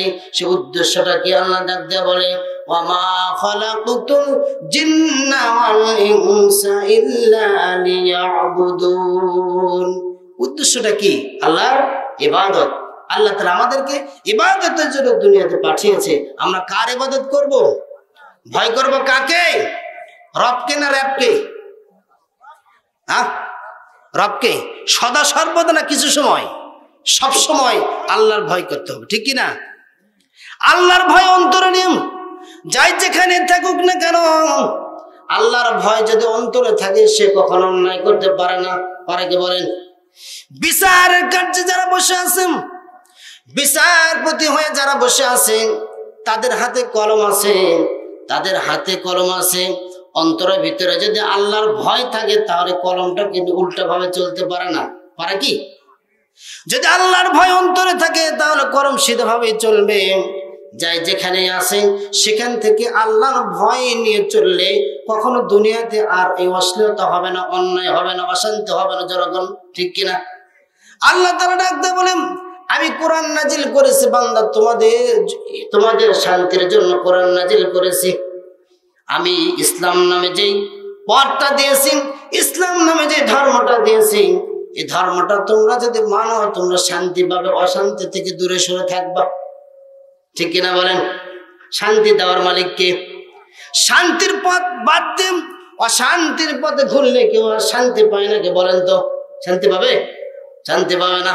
আল্লাহ তাআলা আমাদেরকে শান্তির পথ বেছে নিয়ে শান্তির পথে চলে জান্নাতের মেহমান হওয়ার তৌফিক আল্লাহ দান করুন। সকলে বলেন আমিন। হুদাল লিল মুত্তাকিন, মুত্তাকিদের জন্য কোরআন হলো হেদায়েত, কোরআন হলো উপদেশ বাণী। সকলে কিন্তু এই কোরআনের উপদেশ গ্রহণ করতে পারবে না। পারবে কি বলেন? আল্লাহ তাআলা ডাক দেয়া বলেন, সকলে পারবে না। ইন হুয়া ইল্লা যিকরুল লিল আলামিন। কোরআন বিশ্ববাসীর জন্য এটা একটা উপদেশ। উপদেশ সবাই গ্রহণ করতে পারবে, কিন্তু মানতে পারবে না। পারবে কি? মানতে পারবে না। কোরআন মানবার জন্য, কোরআন মানবার জন্য, কোরআনের পথে চলবার জন্য আপনাকে আমাকে যেটা অর্জন করতে হবে সেটা হলো ঈমান। ঈমান মানে কি? বিশ্বাস। যার ভিতরে ঈমান থাকবে সে কখনো অন্যায় করতে পারবে না। আমার রাসূলের বিরুদ্ধে যারা কথা কবে, ঈমানদার কখনো বসে থাকতে পারবে না। যুদ্ধের ময়দানে যারা যুদ্ধ করেছে সাহাবায়ে কেরাম রাদিয়াল্লাহু তাআলা আনহুম, একজন সাহাবীর ভিতরে আল্লাহ রাসূলের মহব্বত ছিল, ইসলামের মহব্বত ছিল, কোরআনের ভালোবাসা ছিল। তাই সেই সাহাবী আর নিজের সৌন্দর্য, নিজের আরামের এই জিন্দেগিটাকে প্রাধান্য না দিয়ে আখিরাতকে প্রাধান্য দিয়ে আল্লাহর রাহে শহীদ হয়ে গিয়েছে। যখন সুবহানাল্লাহ।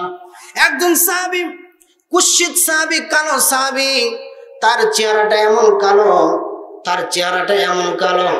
আমার রাসূল সেই কালো সাহাবীকে আদর করে ডাকতেন আসওয়াদ। কি বলতেন? আসওয়াদ। আসওয়াদ বলে ডাকতেন। আসওয়াদ রাদিয়াল্লাহু তাআলা আনহু আল্লাহর নবীর একজন সাহাবী, কালো চেহারা বিশিষ্ট একজন সাহাবী, কালো চেহারা। আল্লাহর নবী একদিন আসওয়াদকে ডাক দেয়া বলে, আসওয়াদ শোনো। আসওয়াদ এবার রাসূলের কাছে খুব নরম হয়ে, খুব বিনয় হয়ে রাসূলের সামনে এসলেন। এসে ডাক দেয়া বলে, ইয়া রাসূলুল্লাহ, সালাম দিয়ে বলে, ইয়া রাসূলুল্লাহ, আমাকে ডেকেছেন? বলে, হ্যাঁ আসওয়াদ, তোমাকে একটা কথা বলতে চাই, তুমি কি বিবাহ করবা?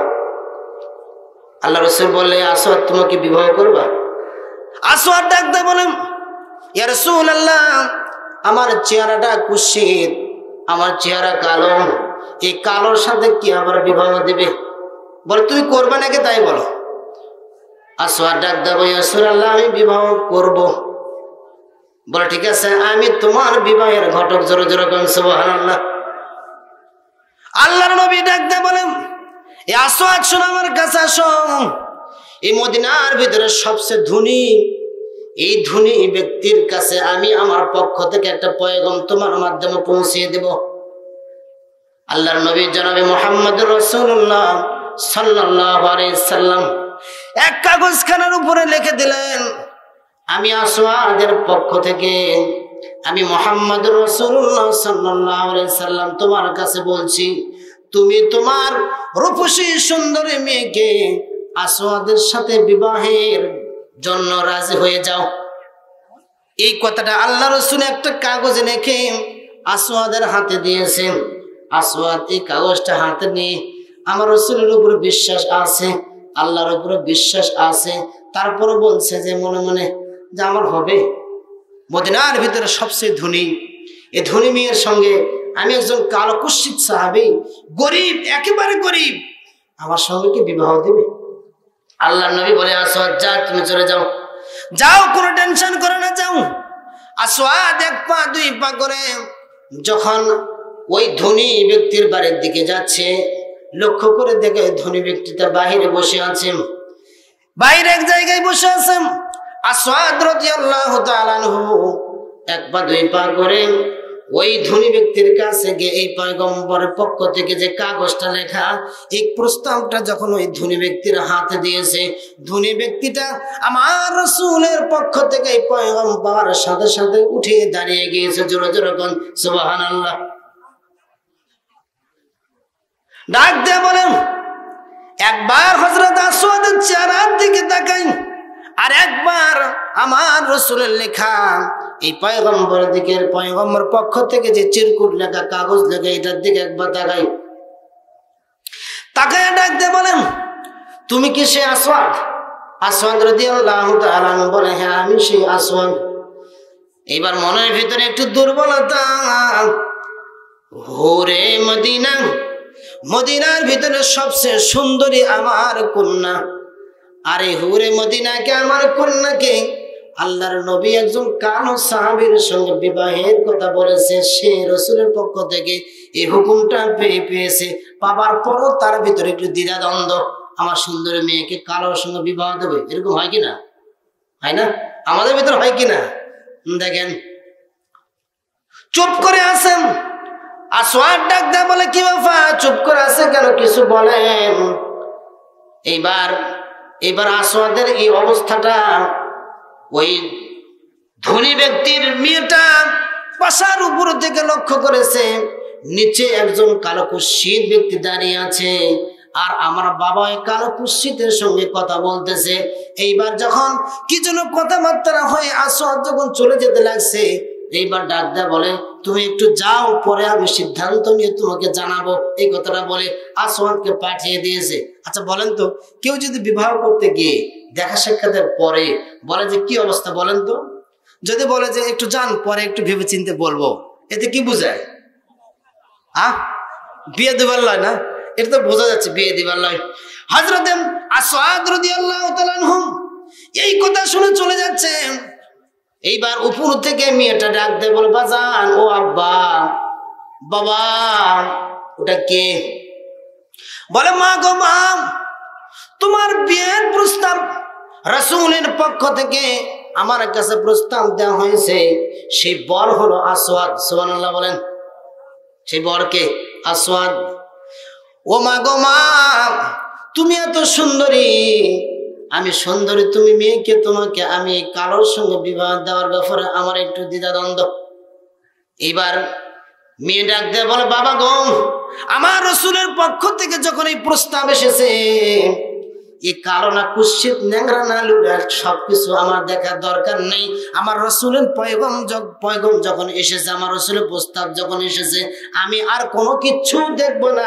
বাবা, তুমি প্রস্তাবে রাজি না থাকলেও আমি একভাবে রাজি হয়ে গেলাম। জোরে জোরে বলুন সুবহানাল্লাহ। মেয়ে যদি রাজি থাকে তাহলে কেউ কি কোনো ঠেকাতে পারে? অনেক সময় দেখা যায় বাবা রাজি নাই, মেয়ে রাজি, মাও রাজি, বাবা রাজি না, বিয়ে দিবে না, রাতের পর পলাইনে চলে যায়। এরকম হয় কিনা? এরকম হয়, রাতের পর পলাইনে চলে গেছে, সেখানে গিয়ে বিয়ে হচ্ছে। মেয়ে যদি রাজি থাকে তাহলে আর কারো কিছু করার থাকে না, কারো কিছু না বলার থাকে না। ডাক দিয়ে বলো, বাবা, আমি রাজি হয়ে গেলাম, ওই কালোর সঙ্গে আমি বিবাহ হব, যেহেতু আমার রাসূলের পক্ষ থেকে নির্দেশ এসেছে আমি বিবাহ হব। আল্লাহর নবীর এই হুকুমটা পাওয়ার সাথে সাথে এইবার ওই বাদশা মেয়ের পক্ষ থেকে শুনবার পরে এইবার ওই ধনী ব্যক্তিটা দেরি করে না, ডাক দিয়ে বলছে, ও আসওয়াদ, ও আসওয়াদ, ও আসওয়াদ, শোনো। আসওয়াদ পিছনের দিকে তাকিয়ে দেখে কিছুক্ষণ আগে যার সঙ্গে কথা বলেছে সে ডাকতেছে। এমন ভাবে করে যখন ধনী ব্যক্তির সামনে এসেছে, ডাক দিয়ে বলেন, বাবা, আমি তোমার সঙ্গে আমার কন্যাকে বিবাহ দেব, তোমার সঙ্গে আমার কন্যাকে বিবাহ দেব, আমার কন্যা রাজি, আমিও রাজি। সুবহানাল্লাহ বলেন। আমার রাসূলের পক্ষ থেকে আমার রাসূল ঘটক হয়ে এই প্রস্তাবটা দিয়েছে, আমি প্রস্তাব ফেলবো না, আমার মেয়েও কবুল করে নিয়েছে, তোমার সঙ্গে বিবাহ হবে। তো বাবা, তোমার কাছে কি কোনো মহারণা আছে? কি মহারণা দেওয়ার মতো কিছু আছে? আসওয়াদ ডাক দেয় বলে, আমার কিছু নেই, আমি একেবারে গরিব, আমার কিচ্ছু নাই, কিচ্ছু না দেওয়ার মতো কিচ্ছু নাই। ধনী ব্যক্তির বেটি এবার ডাক দেয় বলে, ও আব্বা, আসওয়াদের কাছে যদি মোহরানা দেওয়ার মতো কিচ্ছু না থাকে, তোমার তো কম নাই। সুবহানাল্লাহ বলে। মেয়ে কি বলতেছে? ও বাবা, আসওয়াদের পক্ষ থেকে, বরের পক্ষ থেকে যদি মোহরানা দেওয়ার কিচ্ছু না থাকে, যেহেতু আমার পছন্দ, আপনার তো সম্পদের কম নাই, আপনি আপনার পক্ষ থেকে আমি বলতেছি মোহরানা তাকে দেওয়ার মতো কিছু টাকা দিয়ে দেন। কিছু টাকা যখন আসওয়াদকে দিয়ে দিল, এইবার ডাক দেয়া বলে, ও আসওয়াদ, তোমার স্ত্রীকে তো কাপড় চোপড় দেওয়া লাগবে, এটা কেনার মতো কিছু টাকা পয়সা আছে? বল, কিছু নেই। সুবহানাল্লাহ বলেন। কিছু নেই। ডাক দেয়া বলেন, আমি তার স্ত্রী হব।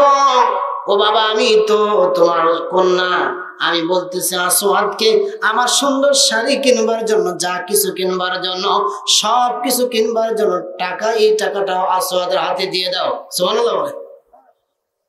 মহারণার টাকা এইবার আর শাড়ি কাপড় কিনবার জন্য, যা কিছু এগুলো কিনবার জন্য, বিবাহের যা কিছু দরকার সবকিছু কিনবার জন্য যে টাকা দিয়েছে, এগুলো টাকা নেই। এইবার আসওয়াদ বর সাজবার জন্য গিয়েছে, সুবহানাল্লাহ বলেন। বর সেজে এবার বিবাহ করার জন্য আসবে। আসওয়াদ রাদিয়াল্লাহু তাআলা আনহু মদিনার বাজারের ভিতরে ঢুকেছে। মদিনার বাজারের ভিতরে ঢুকে এক পা দুই পা করে এক দোকান আর এক দোকান দেখে বিবাহের বাজার করবে। এক দোকান থেকে আর এক দোকানে যাই, এভাবে দেখে দেখে পছন্দ করে বাজার কিনতেছে, সুবহানাল্লাহ বলেন। স্ত্রীর বাজার স্বামী পছন্দ করে কিনতেছে, আর আমরা স্ত্রীর কথা গিয়ে বলে কি শহরের ভিতরে গিয়ে বলে আমার স্ত্রী কিন্তু এভাবে লম্বা, আমার স্ত্রী কিন্তু এই সুন্দর। নিজের স্ত্রী সুন্দর এ কথা আবার বাইরে গিয়ে বলতেছে। আসওয়াদ রাদিয়াল্লাহু তাআলা আনহু সেখানে গিয়ে মদিনার বাজারে গিয়ে কোনো কথা না বলে চুপে চুপে এইবার দেখতেছে কোন শাড়িটা আমার স্ত্রীর গায়ে ভালো লাগবে। এই শাড়িটা হযরত আসওয়াদ রাদিয়াল্লাহু তাআলা আনহু খুঁজতেছে। হঠাৎ করে পিছন থেকে একটা আওয়াজ আসলো, আমার নবী সরকার দু আলম নবী মুহাম্মদুর রাসূলুল্লাহ সাল্লাল্লাহু আলাইহি ওয়াসাল্লাম যুদ্ধের ময়দানে যাচ্ছে। জোরে সুবহানাল্লাহ। মদিনার যুবকেরা যাই যেখানে আছেন সেখান থেকে প্রস্তুত হয়েছে রাসূলের সঙ্গে যুদ্ধের ময়দানে যুদ্ধ করতে যাবে। এইবার আসওয়াদ রাদিয়াল্লাহু তাআলার কাছে মোহরানার টাকা আছে এবং গহনা কিনা যা কিনা স্ত্রীর জন্য যা কিছু কিনবে এই কিনার মতো টাকাও তার কাছে আছে। যখন শুনতে পাইলেন সবাই রাসূলের সঙ্গে যুদ্ধের ময়দানে কাফেরের সঙ্গে মোকাবেলা করবার জন্য সকলে বের হয়েছে, আসওয়াদ রাদিয়াল্লাহু তাআলা আনহু তার ভিতরে এই দুনিয়ার মহব্বতটা বের হয়ে গিয়ে আমার রাসূলের মহব্বতটা অন্তরের ভিতরে আসলো। আমার রাসূল যুদ্ধের ময়দানে গিয়ে ইসলামের জন্য যুদ্ধ করবে, আর আমি এখানে নতুন বিবাহ করে আমার স্ত্রী নিয়ে আনন্দ করব, এটা কখনো হতে পারে না। আসওয়াদ রাদিয়াল্লাহু তাআলা আনহু ওই টাকা দিয়ে স্ত্রীর জন্য বাজার করা বাদ দিয়ে এক দোকানে গিয়ে বলে যে কোনো অস্ত্র আছে নাকি, সুবহানাল্লাহ বলে, কোন তরবারি আছে নাকি, যুদ্ধের ময়দানে যুদ্ধ করার জন্য যা কিছু সবকিছু তরবারি কেনার পরে টাকা দিয়ে তরবারি কিনবার পরে সেটা নিয়ে আসওয়াদ রাদিয়াল্লাহু তাআলা আনহু যুবকদের সঙ্গে যুদ্ধের ময়দানে গিয়ে যুদ্ধ করতে করতে করতে করতে অনেক সাহাবায়ে কেরাম রাদিয়াল্লাহু তাআলা আনহু সেখানে শহীদ হয়ে গেছে। আল্লাহর নবী এইবার যুদ্ধের শেষ শহীদদের লাশগুলোকে বিনা গোসলে যখন তাকে দাফন করতেছে, কাফন করে দাফন করতেছে, এইবার আল্লাহর নবী ডাক দেয় বলে দেখো দেখো আর কোথাও কোন আমার সাহাবীর শহীদের লাশ কোন পড়ে আছে কিনা। খুঁজতে খুঁজতে দেখা যায় কালো একজন সাহাবী, সুবহানাল্লাহ বলে, কালো একজন সাহাবী এমন ভাবে পড়ে আছে জিহ্বাখানা বের হয়ে গেছে, কলিজাটা বের হয়ে গেছে, এই অবস্থায় পড়ে আছে, এই অবস্থায় পড়ে আছে। আল্লাহ নবীর কাছে গিয়ে বলা হলো ইয়া রাসূলুল্লাহ একজন কালো সাহাবী পড়ে আছে, সুবহানাল্লাহ বলে। আল্লাহর নবী চোখ দিয়ে পানি দর করে পড়তে লাগলো। আল্লাহর নবী ডাক দেন বলে আমার মনে হয় যে ওইটাই মনে হয় আসওয়াদ রাদিয়াল্লাহু তাআলা আনহু। আল্লাহর নবী এক পা দুই পা করে যখন আসে এসে দেখে যে সত্যি এটা হযরতে আসওয়াদ রাদিয়াল্লাহু তাআলা আনহু। সে যুদ্ধের ময়দানে ইসলামের মহব্বতে রাসূলের মহব্বতে আল্লাহর জন্য দুনিয়ার সবকিছু আনন্দকে সবকিছু উল্লাসকে এগুলো সব বিসর্জন দিয়ে ইসলামের জন্য যুদ্ধের ময়দানে কাফেরদের সঙ্গে মোকাবেলা করে কাফেরের সঙ্গে যুদ্ধ করে ইসলামকে জিন্দা করার জন্য দুনিয়া থেকে শহীদ হয়ে আল্লাহর ডাকে সাড়া দিয়ে চলে গেলেন। যেরকম সুবহানাল্লাহ। আসওয়াদ রাদিয়াল্লাহু তাআলা আনহু লাশখানা নিয়ে আল্লাহর নবী যেখানে আসওয়াদ রাদিয়াল্লাহু তাআলা আনহুকে দাফন করা হবে, যেখানে তাকে মাদফন করা হবে, যেখানে তাকে কবর দেওয়া হবে, আসওয়াদ রাদিয়াল্লাহু তাআলা আনহুকে কবরে নামানোর পরে আল্লাহর নবীর কিছুক্ষণ আগে চোখ থেকে পানি বেয়ে বেয়ে পড়তেছিল, দাড়ি মোবারক ভিজে যাচ্ছিল। এইবার আসওয়াদকে যখন কবরে নামাইছে আল্লাহর নবী আসওয়াদের চেহারার দিকে তাকিয়ে মুস্কি মুস্কি হাসতেছে। যেরকম সুবহানাল্লাহ। আসওয়াদ রাদিয়াল্লাহু তাআলা আনহুর দিকে তাকাই আমার রাসূল মুস্কি মুস্কি হাসা মানে কি? আমার রাসূল মুস্কি মুস্কি হাসতেছে। সাহাবায়ে কেরাম জিজ্ঞাসা করলে ইয়া রাসূলুল্লাহ আসওয়াদের দিকে তাকাই আপনি মুস্কি মুস্কি হাসেন কেন বুঝলাম না। আল্লাহর নবী ডাক দেয়া বলো, ও সাহাবীরা ভালো করে শোনো, আমার আসাদ এমন আমার পাগল, আমার আল্লাহর পাগল, কোরআনের পাগল। সে এখনো বিবাহ করে নাই, বিবাহের প্রস্তাব দিয়েছি আমি, আমার পক্ষ থেকে সব কিছু ঠিক হয়ে গেছে। সে টাকা পয়সা দিয়ে বিবাহের বাজার করার জন্য সেখানে যখন শুনতে পেয়েছে আমি নবী যুদ্ধের ময়দানে ইসলামের জন্য যুদ্ধ করার জন্য যখন আমি বের হয়েছি, আসাদ রাদিয়াল্লাহু তাআলা আনহু বিবাহের দিকে কান না দিয়ে, চোখ না দিয়ে, সৌন্দর্যের দিকে চোখ না দিয়ে, ওই টাকা দিয়ে সে ইসলামের জন্য যা কিছু দরকার সবকিছু কিনে যুদ্ধের ময়দানে যুদ্ধ করতে করতে শহীদ হয়ে গেছে। আর আমি এই মুহূর্তে দেখতেছি দুনিয়ায় এটাকে ত্যাগ করবার কারণে ওই হুরে মদিনার চাইতেও আল্লাহ তাআলা অনেক অনেক সুন্দর হুর গিলমান দিয়ে তাকে কবরে স্বাগতম জানাচ্ছে। জোরে জোরে কোন সুবহানাল্লাহ। তার ভিতরে কেমন মহব্বত ছিল, আমার আপনার ভিতরে কেমন মহব্বত। বিবাহের দিনে আমার আপনার ঘরে গান বাজনা হয় কিনা বলেন? আসাদ রাদিয়াল্লাহু তাআলা আনহু, আজকে আমাদের সমাজের এমন অবস্থা, সাহাবায়ে কেরাম রাদিয়াল্লাহু তাআলা আনহুর দিকে তাকান, আমার রাসূলের আদর্শ দিকে তাকান। যদি আমার রাসূলের আদর্শ দিকে তাকান তাহলে আমাদের মুখ উজালা হয়ে যাবে। আমাদের বিবাহ সাহিত্যে কি হয়? গান বাজনা, ছোকরা লাসায়, ইজরা পর্যন্ত ভাড়া করে নিয়ে আসা লাসায়, হয় না? হাজী সাহেব বলে কেউ দেখবে তাই হাজী সাহেবের ছাদের উপরে ঘেরাও করে, একবারে পর্দা দিয়ে ঘেরাও করে সেখানে লাশ হয় কিনা এরকম? যেই বিবাহের ভিতরে লাশ গান বাজনা হয়, এই বিবাহের ভিতরে কোনো বরকত নাই, অশান্তি আর অশান্তি। এই বিবাহ টিকবে কিনা জানি না। যদি আপনি বিবাহে দাম্পত্য জীবনে যদি আপনি সুখী হতে চান তাহলে আমার রাসূলের আদর্শ অনুযায়ী বিবাহ করতে হবে। যেই বিবাহের ভিতরে খরচ অল্প, ওই বিবাহের ভিতরে বরকত আছে, ঠিক কিনা? আর এক বিবাহের ভিতরে যদি খরচ না করা হয় ওটা বলে বিবাহ হয় না। এমন অবস্থা।